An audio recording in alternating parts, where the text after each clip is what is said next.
Assalamualaikum warahmatullahi wabarakatuh. Yang terhormat Ibu dosen pengampu, Ibu Dr. Rini Jeffrey. Eh, Perkenalkan, nama saya Dede Irendra Mulia. Saya merupakan mahasiswa Bisnis English kelas B dari angkatan 2020 dengan nomor induk mahasiswa 2005 1260 2069. Pada kesempatan hari ini saya akan menjelaskan tentang website 8 Golden Rules yang telah saya pilih, yaitu di mana 8 Golden Rules tersebut akan saya jelaskan di dalam kesempatan hari ini. Jadi saya akan share screen terlebih dahulu.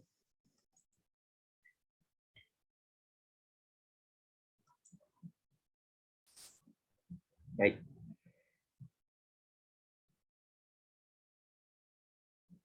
Jadi ini adalah tema saya, yaitu 8 Golden Rules of Interface Design.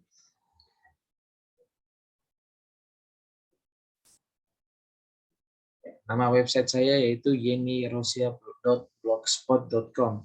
Jadi saya mengambil sumber atau informasi dari yenirosia.blogspot.com ini, sehingga saya bisa mendapatkan artikel tentang 8 Golden Rules yang akan saya bacakan tentang seputar interface design. Mengapa saya memilih website tersebut? Karena di dalam website itu dalam website tersebut, websitenya ini ya lebih memilih tentang menjelaskan 8 Golden Rules interface design. Jadi saya bisa mengetahui seluk-beluk dari interface design ini melalui 8 Golden Rules yang dijelaskan dalam website ini. Di website ini juga dijelaskan poin-poin sebanyak 8 buah, yang dimana poin-poin ini dijelaskan ke dalam bentuk sederhana. Jadi ya selain karena website ini menjelaskan tentang Golden Rules, jadi website ini juga menjelaskan 8 poin itu dengan cara yang sederhana dan lebih gampang dipahami. Sehingga untuk kedepannya gampang dipahami bagi pembaca seperti saya dan penonton yang bisa melihat video saya pada hari ini. Poin tersebut dikonversi menjadi sebuah artikel dan dijelaskan dalam bentuk sederhana. Oke, 8 Golden Rules ini ada N1 strive for consistency, yaitu urutan yang konsisten dalam situasi yang mirip. Ya, terminologi ini harus identik digunakan dalam prompt, menu, dan layar bantuan. Warna yang konsisten dan letak, kapitalisasi font adalah wajib dan mutlak. Jadi beberapa hal yang tadi saya sebutkan itu adalah hal yang wajib yang harus dilakukan dalam interface design. Tentu ada pengecualian yang tidak terlalu banyak, yaitu kita harus memiliki aturan standar dalam website yang menunjukkan konsistensi kita. Dalam website ini menunjukkan website kita yang harus kita punya. Contohnya yang sederhana seperti ukuran huruf yang kita pakai harus menulis tepat di 12 gitu. Jadi kita tidak boleh berubah-ubah dalam memakai ukuran huruf saat menulis dan berubahnya menjadi angka yang lebih besar dari 12, yaitu 13, 17, dan 20. Nah, contoh yang berikutnya adalah ketika kita memakai warna yang berbeda-beda. Jadi setiap kita kali memposting warna, maka tidak harus berbeda-beda. Memang mungkin kita bisa mengira itu akan kelihatan lebih cantik ya, tapi apakah orang yang mengunjungi website kita ini akan merasakan hal yang sama seperti kita rasakan? Tentu juga tidak. Jadi bisa saja user atau pengguna lain saat mengunjungi website kita ini bisa menilai tersebut dengan tidak konsistensi. Kemudian yang kedua adalah cater to universal usability. Ya, jadi ya ini maksudnya untuk memenuhi kegunaan yang universal ya. Jadi kita harus mengenali kebutuhan dari pengguna yang beragam dan desain yang plastisitas, memfasilitasi transformasi konten. Tentu ada perbedaan ya dari pengguna pemula dan ahli tentang rentang usia, penyandang, cacat, dan keragaman teknologi masing-masing.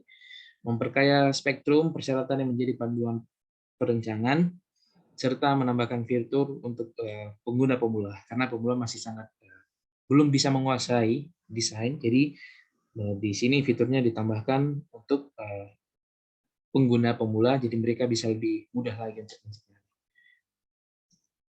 Dan fitur pengguna ahli juga ada fitur khusus yang diletakkan di situ, jadi bisa memperkaya perancangan antarmuka dan meningkatkan kualitas sistem yang dirasakan oleh sesama pengguna. Jadi tidak ada dibeda-bedakan ya, jadi ada semua yang diberikan di pengguna situ. Dan yang ketiga, offer informative feedback. Untuk setiap tindakan yang sering dilakukan dapat diberikan umpan balik yang sederhana, tetapi ketika tindakan yang merupakan hal penting, maka umpan balik sebaiknya lebih substansial. Jadi misalnya muncul nih suara ketika kita menekan tombol pada waktu memasukkan data atau muncul pada kesalahannya. Nah, oleh karena itu, pada saat kita mengunjungi website contoh seperti tiket.com, Traveloka, ya, website itu ya lebih memberikan kita informasi yang lengkap dan jelas sehingga pengguna lebih mudah untuk memahami, untuk menggunakan website tersebut dengan baik. Kemudian yang keempat adalah desain dialogues to yield closure. Nah, urutan tindakan yang sebaiknya diorganisir dalam kelompok yang di bagian awal, tengah, dan akhir. Ya, umpan balik yang informatif akan memberikan indikasi bahwa cara yang dilakukan sudah benar dan mempersiapkan kelompok yang tindakan berikutnya. Seperti contoh yang jenis yang di atas ini dapat dilihat bahwa pengguna dapat mengetahui urutan tindakan apa saja yang dilakukan untuk mengakses sebuah informasi seperti dari Traveloka, Tiket.com, ya Hotel.com. Tentu informasi yang tersedia harusnya lebih rinci ya, sehingga dapat memudahkan pengguna untuk mendapatkan umpan balik atau mendapatkan informasi yang ia cari. Kemudian kita pindah yang kelima, prevent errors. Sedapat mungkin sistem dirancang sehingga pengguna tidak dapat melakukan kesalahan fatal. Jadi kita membuat sistem ini lebih mudah lagi agar para pengguna, terutama pengguna yang baru, tidak dapat melakukan kesalahan yang fatal dalam menggunakan website ini. Jadi kita harus menaruh konsentrasi penuh pada penggunaan ini agar tidak terjadi kesalahan. Kalau misal kesalahan terjadi dalam sistem, dapat mendeteksi kesalahan dengan cepat, memberikan mekanisme yang sederhana dan mudah dimengerti untuk penanganan kesalahan. Dengan adanya prevent error dalam 8 aturan golden ini, 8 aturan emas ini, untuk membangun sebuah website, maka diharapkan kepada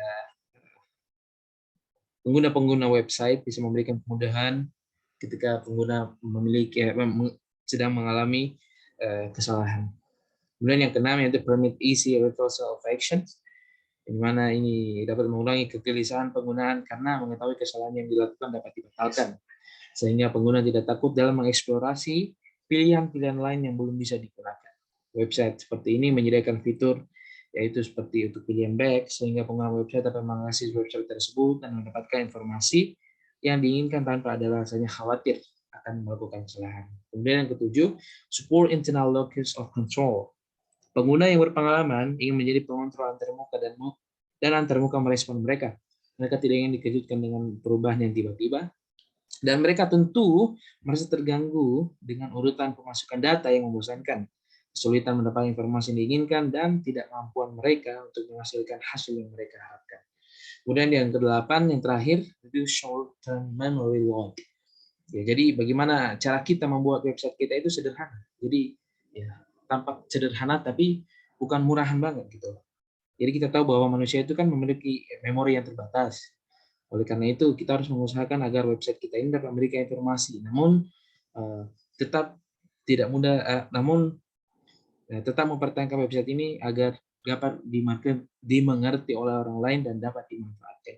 Jadi jangan buat website terdiri dari beberapa ratusan halaman atau yang bertumpuk-tumpuk sampai user harus scrolling sampai bawah sehingga mendapatkan informasi yang dia dapatkan. Maka yang seperti ini kita harus hindari. Dan poin selanjutnya, kelebihan dan kekurangan website.